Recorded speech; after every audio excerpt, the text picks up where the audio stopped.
Yan, nag-screen mirror siya sa LCD TV namin.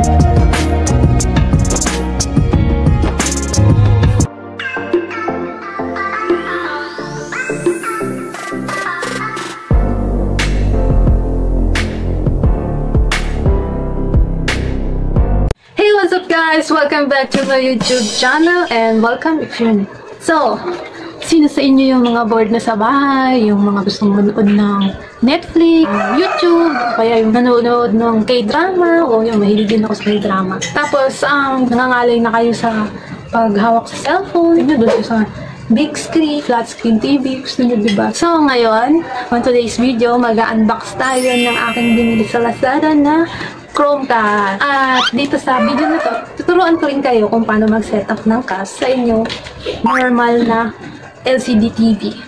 So, ano nga ba tong Chromecast na to? Para saan nga ba to? So, ang Chromecast, siya yung nag-mirror ng display ng cellphone nyo papunta doon sa normal na LCD TV.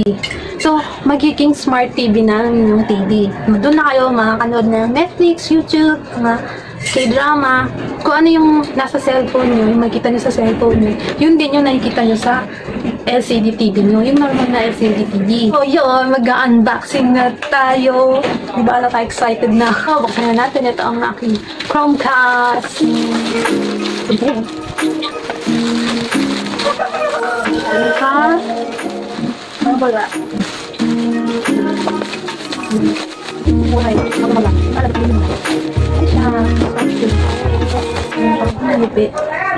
Chromecast presenting YouTube, Hulu, Spotify, HBO. Ito yung mga supporting apps niya. Kasi may ibang cast na may restriction.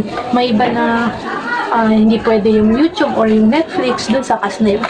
Buksan na natin siya. O yung ating device. Alam ko may magnet eh. Ay, yung magnet. Yung iba kasi may magnet dito. Yung HDMI port. Sasaksak natin sa ating TV. Ito yung device. Tapos, dito naman yung Wi-Fi receiver. Ito yung i-connect natin sa ating cast. Ito yung maliit. Yan. Manual. Kaso in-check. Pero meron din pala siyang naka-translate sa English. Yung isa naman ay naka-translate siya Chinese. Ito yung mirror adapter for HD TV. Yung kung paano mo siya i-set up. So, yan. Yan yung gagawin natin naman. Kung paano mag-set. Diba, ano lang siya? Handy. Pwede mo siyang dalhin kahit saan mo gusto mong dalhin. So, yan. Nakita na natin ang kanyang packaging, ang kanyang loob, kompleto. Kaya ngayon, try na natin kung paano mag-set up. Yan yung likod na lalagyan na dito sa pinakalikod. Nakababa. Ito yung HDMI na cord. Pasok natin siya dito. Okay lang? Yeah. Okay. Tulong ang aking tatay. Siya tagahawak. Next naman is yung kanyang USB na cord. Tulong na lang kayo sa inyong mga magulang kung gusto nyo. May kabit to kasi mahirap pag ito na mag-isa. O yan. Balik natin yung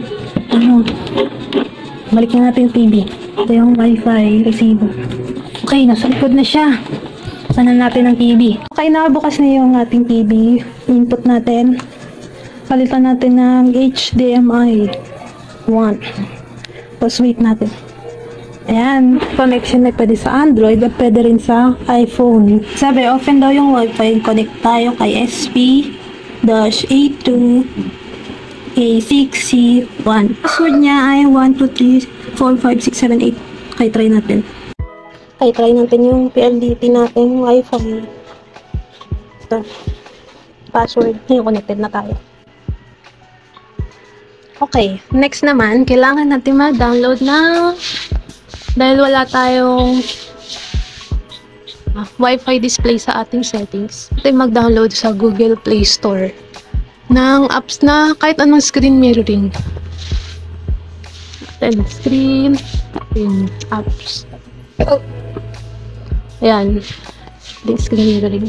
Sabi daw kasi, gagana daw ang cast sa Miracast or Ismira. Pero, kahit ano naman gumana sa akin. Try natin tong screen mirroring ko. Wi-Fi wireless display. Yan. Na-detect na yung ating CAS, yung SP A2 ACC1. Mapapansin nyo, may pindutan sa gitna yung kanina, yung Wi-Fi. Yung naka-check yung para sa iPhone. Mag-switch tayo. Paano mag-connect tayo sa Android, sa Miracast. Tayo natin pindutin. Yan siyang hold ng 3 to 5 second. 1, 2002, 2003, 2004, 2005. Ayan. Wi-Fi is yung ating PLDT, yung virus. Pinangalan namin virus. Mapapansin nyo, hindi Chromecast tong ating nabili, kundi Miracast. So, hindi siya legit na Chromecast. Miracast ang ating nabili, ang binigay sa ating item. So, hindi siya legit talaga as Chromecast. May punta tayong Wi-Fi. Tapos, enable natin. Pagka-enable, manual add network natin yung kanina, yung SP-A2 ACC1. 1. Tapos, ang kanyang password ay yung 1, 2, 3, 4, 5, 6, 7, 8. Ano ba? 8. Connect natin. Ayan, nakakonect na tayo sa Wi-Fi. Yung Wi-Fi receiver kanina. Yung pinakita ko kanina sa inyo na device. I-flash na natin yung screen kanina. Okay. Punta na naman tayo sa, punta daw tayo sa network na to. Sa browser natin yung pwedeng i-open. Yung 192.168.49.1. Ayan. Browser. Natin 168.49.1. So, kung makikita nyo, meron ditong Wi-Fi app, switch mode, media control at settings. Punta tayong Wi-Fi app. Pause scan natin kung madedetect yung ating Wi-Fi. Kailangan kasi dito yung stable yung Wi-Fi mo. Okay, na-detect yung aming Wi-Fi, yung PLDT, yung BIOS, yung pinangalan namin. Okay, password. Okay, ngayon, tatry na natin kung mag-view yung screen recording apps. Okay, start. Click mo yung start. Click mo yung Wi-Fi display. Click mo yan. Yan. Nag-connect na sila. Nag-view sa ating TV. Ang YouTube. Okay, YouTube. Ayan, YouTube. Kung mapansin nyo kung ano yung nasa TV. Kung ano yung nasa cellphone ko, yun yung mag-view sa TV. Mag-view nga siya. Nag-isa. Ayan. Try naman natin sa ibang apps. Ano ba? TikTok. Mabagal lang yung pag-response niya. Nauuna tong sa aking cellphone. Skip natin yan. Yan. Try natin sa iba pang apps. iKey apps. Ito yung mga K-drama. Yan, Backstreet Rookie.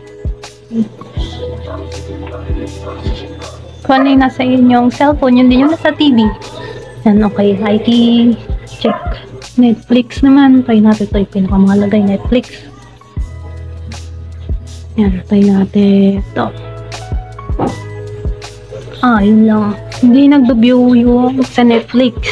Meron siyang siguro copyright to. O yung HD nito hindi kaya ng CAS para mag-view. Hindi siya nag-screen mirroring. Serves the purpose naman pag view siya sa TV. Alay nakikita niya sa yung cellphone. Gusto niya naman na tanggalin na yung screen mirror niya. Disable mo lang to. Yan.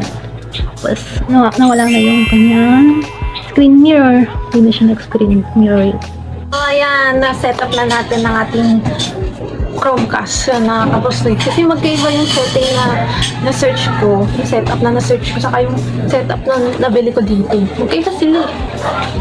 Kaya yun, napa-video call pa ako tuloy kailan para makaturo. Ay, buti na lang tinaruan niya ako. Medyo mas marami siyang ginagawa kaysa kay Anycast. Si Anycast kasi, na-search ko na kung paano mag-setup. Mas madali kay Anycast. Itong kay Chromecast. Naku, ang dami niyang pasikot-sikot. Binasa ko pa ulit yung manual app kung paano mag-setup. Nakakagulahan ako. Kahit nga hanggang ngayon, nagugulahan pa rin. Kaya yun, recommended siguro kay Anycast na lang kayo kung na kayo Chromecast. Pero sa inyo kung siguro memorize or kapanyo si Chromecast, kay Chromecast na lang kayo. Kayo mangyay. So yun, thank you so much for watching. Ako inaantok na ako kasi wala pa akong tulog. Paggabi pa ako. Nag-video lang ako para mag-unboxing itong aking Chromecast. Yung mata ko, kuyak mo. So yun, thank you po so much for watching. Sa mga gusto mag-subscribe at naging help ko sa inyo ang aking pag-unboxing at how to set up ng ating Chromecast. Please don't forget to subscribe and put a thumbs up and tap the bell button below. So, always remember, if others try hard, you try harder. Kung kaya ko, kaya nyo rin. So, see you all on my next one. Bye!